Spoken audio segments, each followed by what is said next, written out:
मम प्रिय कक्षा अष्टम छात्र छात्राओं, पिछले पीरियड में बेटा हम धेनु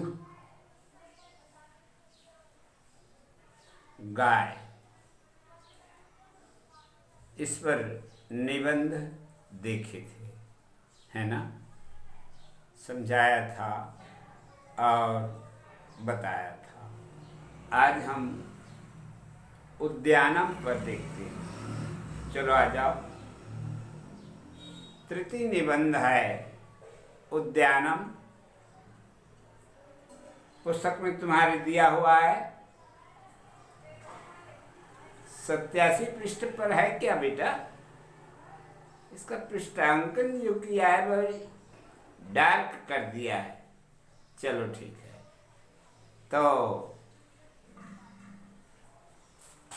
देखा उद्यानम। आ जाओ सब लोग अपनी अपनी पुस्तक निकाल लो और ध्यान से समझो। उद्यानम अर्थात बगीचा, है ना। तो एतद् उद्यानम, यह बगीचा है। एतद् क्या है जानते हो बेटा? एतद् सर्वनाम है। शब्द भेद को समझना बहुत जरूरी है। हाँ, तुम लोग 8वीं क्लास में आ गए हो और ये शब्द भेद तुमको रट लो बेटा। जो चीज़ तुम्हारी समझ में ना आए मुझसे पूछो, मैं सब एक एक व्याकरण तुमको समझा दूंगा, बता दूंगा। तो एतद् सर्वनाम है। सर्वनाम की पहचान जानते हो? कैसे पहचानोगे? वो संज्ञा के बदले में आता है। हाँ, उसी का नाम सर्वनाम है। एतद् उद्यानम। और उद्यानम कौन सा शब्द भेद है जानते हो? यही तो आते हैं। इन सबको जानना जरूरी है बेटा। हाँ, व्याकरण का जो महत्व है, शब्द भेदों को परखना बहुत जरूरी है। उद्यानम संज्ञा है, बगीचा नाम है तो नाम को संज्ञा, और इस संज्ञा के बदले में जो आता है उसका नाम सर्वनाम। आई बात ना समझ में? यहाँ पर संज्ञा, ये उद्यानम नहीं लिखा, एतद, एतद आ गया यह। तो समझ में आया ना? एतद जो है सर्वनाम और उद्यानम संज्ञा। एतद् उद्यानम माने यह बगीचा है। आ जाओ द्वितीय। उद्याने विविधानि पुष्पाणि विकसन्ति। देखो, हर चीज बड़ी बारीकी से तुम्हें बता दे रहा हूं। उद्याने, ये कौन सी विभक्ति है बेटा? इसमें सप्तमी विभक्ति है। इस सप्तमी को हम क्या कहते हैं मातृभाषा में? इसको बेटा बगीचे में, उद्याने माने बगीचे में, है ना। में कहाँ से आ गया ये बता रहा है। उद्याने ये सप्तमी विभक्ति है, तो उसका सप्तमी का संकेत है मातृभाषा में, जिसको अधिकरण कहते हैं, अधिकरण कारक। तो उसका संकेत है में या पर। तो इसको याद रखा करो कि कौन सा शब्द किस विभक्ति पर बैठा है, उसका क्या अनुवाद होगा, समझते जाना है। उद्याने विविधानि पुष्पाणि विकसन्ति। देख लो, है ना। बगीचे में विविधानि पुष्पाणि, ये विविधानि और पुष्पाणि को भी समझ लेना है। ये अकारांत पुल्लिंग संज्ञा शब्द है ना। अकारांत नपुंसक लिंग, पुल्लिंग नहीं है। कौन सा लिंग है? नपुंसक लिंग। हाँ, विविधानि भी नपुंसक लिंग है और पुष्पाणि भी नपुंसक लिंग है, और ये बहुवचन प्रयुक्त है ना। पुष्पम पुष्पे पुष्पाणि, ऐसा जो है चलता है कारक रचना। तो इनको अच्छी से समझना और रटना है, याद करना है, कंठस्थ करना। ठीक, समझ के पढ़ा करो बेटा, बड़ी जल्दी याद हो जाएगा। अब ये विविधानि को देख लो। विविधानि कौन सा शब्द भेद है जानते हो? पुष्पाणि को तो जान गए, क्योंकि नाम है इसलिए ये संज्ञा हो गया, और विविधानि जो है विशेषण है। हाँ, जैसे विशेष्य होता है उसी विभक्ति में विशेषण भी बैठता है। पुष्पाणि प्रथमा बहुवचन विभक्ति बैठा है, तो प्रथमा बहुवचन में विशेषण भी बैठा है विविधानि। ठीक। विकसंति, इसको भी बहुत अच्छे से समझ लेना।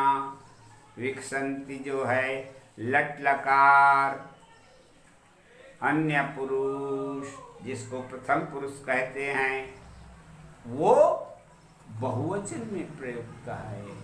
उसका प्रत्यय है बेटा अंति, वो बैठा है विकसंति। ठीक है। बगीचे में बहुत प्रकार, विविधानि, अनेक प्रकार के फूल खिले हैं। अत्र वृक्षारोहन्ति, ये देखो, अत्र यहाँ, ये कौन सा शब्द भेद आ गया? अत्र, ये अव्यय आ गया बेटा। हाँ, इसको कहते हैं संबंध सूचक अव्यय। 8 शब्द भेद पढ़ाया हूं बेटा।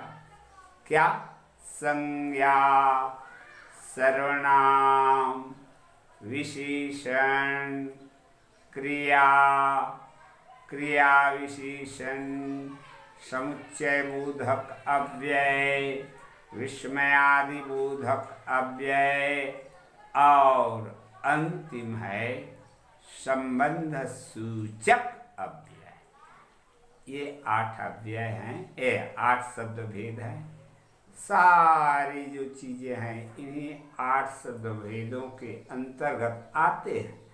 तो हमने देखा कि अत्र जो है ये संबंध सूचक अव्यय है। वृक्षा, पेड़ों, रोहन्ति, समझ में आया ना। वृक्षा तो संज्ञा है, और रोहन्ति क्या है? रोहन्ति क्रिया है बेटा, धातु है, अंत्य प्रत्यय लग गया। इस तरह से इसको कहते हैं लट लकार, प्रथम पुरुष, बहुवचन, और आत्मनेय पद की धातु है रो। ठीक है। ऐसा समझ करके पढ़ना। यहाँ वृक्ष, पेड़, रोहन्ते, रोहन्ते बढ़ते हैं, उगते हैं। ठीक। वृक्षस्य शोभा पर्णैः पुष्पैः च भवति, वृक्षों की शोभा पत्ते और फूलों से होता है ना। दिखाई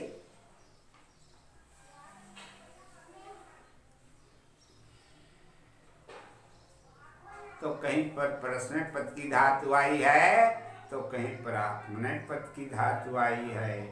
इनको भी समझ लेना है। प्रत्यय अलग अलग होते हैं और इन प्रत्ययों को कंठस्थ करते जाना है बेटा। समझ में आया ना? आ जाओ आगे। पंचम वृक्षे खगाः निवसन्ति। वृक्षों में खगाः पक्षी, वृक्षों में वृक्ष में पक्षी रहते हैं। निवसन्ति। ठीक। वृक्षस्य शोभा पर्णै पुष्पै च भवति, बताया ना? वृक्षों की शोभा पत्ते और फूलों से होता है ना? वृक्षे खगाः निवसन्ति, वृक्ष में पक्षी निवास करते हैं। आ जाओ षष्ठम। ते अत्र नीडानि रचयन्ति, वे वहाँ, है ना, नीडानि घोंसले रचयन्ति बनाते हैं। सप्तम वृक्षानां शाखा फलानां भारेण नमन्ति, वृक्षों की शाखाएं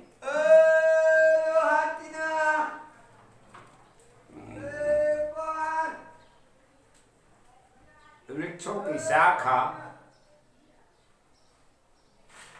फलों के भार से नमन्ति, झुक जाते हैं। हाँ, नमन्ति माने झुक जाते हैं। ठीक। अष्टम उद्याने लता अपिरोहन्ति, है ना? उद्याने लता, उद्याने लता अपिरोहन्ति, लता होगा बेटा, लता अपिरोहन्ति नहीं होगा। क्यों? क्योंकि यहाँ पर जो है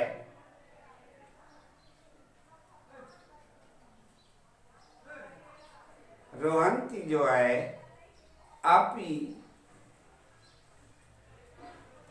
ये लता रोहन्ति बहुवचन है, बहुवचन का प्रत्यय लगा है, इसलिए यहाँ पर लता नहीं होगा, लता होगा। सुधार लो इसको, अशुद्ध है। उद्याने लता रोहन्ति। ठीक है। ते वृक्षान् आश्रयन्ति। ठीक है ना? बगीचे में पौधे बढ़ते हैं। ते वृक्षान् आश्रयन्ति, वे वृक्षों से आश्रय पाते हैं। दशम उपवने एकः तडागः अपि अस्ति, बगीचे में एक तालाब भी है। ठीक है। आ जाओ बेटा। एकादश तत्र कमलानि विकसन्ति, वहाँ कमल खिले हुए हैं, है ना? द्वादश मैं उद्यानम अति प्रियम, मुझे बगीचा बहुत अच्छा लगता है। मैं उद्यानम अति प्रियम, बगीचा मुझे बहुत अच्छा लगता है। त्रयोदशा को देखो। अहम तत्र नित्यं भ्रमणाय गच्छामि, मैं वहाँ घूमने के लिए नित्यम प्रतिदिन जाता हूँ।